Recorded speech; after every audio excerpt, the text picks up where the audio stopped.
If you look at that, China, first row, China.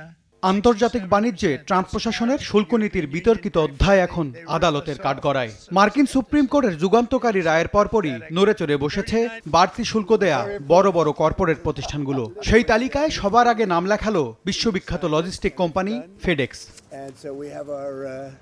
গেল সোমবার US court of international ট্রেডে একটি মামলা দায়ের করেছে মেমফিস ভিত্তিক প্রতিষ্ঠানটি। তাদের দাবি, জরুরি শুল্কের নামে ট্রাম্প প্রশাসন যে অর্থ আদায় করেছে তা আইনত অবৈধ, তাই সেই অর্থ সুদে আসলে ফেরত চায় তারা। মামলার প্রেক্ষাপট তৈরি হয় গত শুক্রবার। মার্কিন সুপ্রিম কোর্ট ৬-৩ ভোটে রায় দেয় যে আন্তর্জাতিক জরুরি অর্থনৈতিক ক্ষমতা আইন ব্যবহার করে শুল্ক আরোপ করে প্রেসিডেন্ট ট্রাম্প নিজের ক্ষমতার অপব্যবহার করেছেন। পেন ওয়ার্টন বাজেট মডেলের অর্থনীতিবিদদের মতে এই রায়ের ফলে প্রায় $১৭৫ বিলিয়ন বেশি শুল্ক ফেরত দেওয়ার পথ তৈরি হয়েছে। ফেডেক্স এই মামলায় বিবাদী করেছে US customs and border protection বা সিবিপি এবং এর কমিশনার রডনি স্কটকে। যদিও ঠিক কত টাকা রিফান্ড চাওয়া হয়েছে তা এখনো গোপন রেখেছে কোম্পানিটি।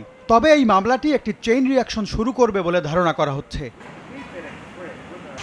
বিশ্লেষকরা বলছেন ফেডেক্সের এই পদক্ষেপ কেবল শুরু। আগামী দিনগুলোতে অ্যাপল বা অ্যামাজনের মতো জায়ান্ট কোম্পানিগুলোও একই পথে হাঁটতে পারে, আর তেমনটা হলে মার্কিন কোষাগারে বড় ধরনের টান পড়ার আশঙ্কা তৈরি হবে। ট্রাম্পের আমেরিকা ফার্স্ট নীতির অর্থনৈতিক সিদ্ধান্তগুলো যে বুমেরাং হয়ে ফিরছে, ফেডেক্সের এই মামলাই তার সবচেয়ে বড় প্রমাণ।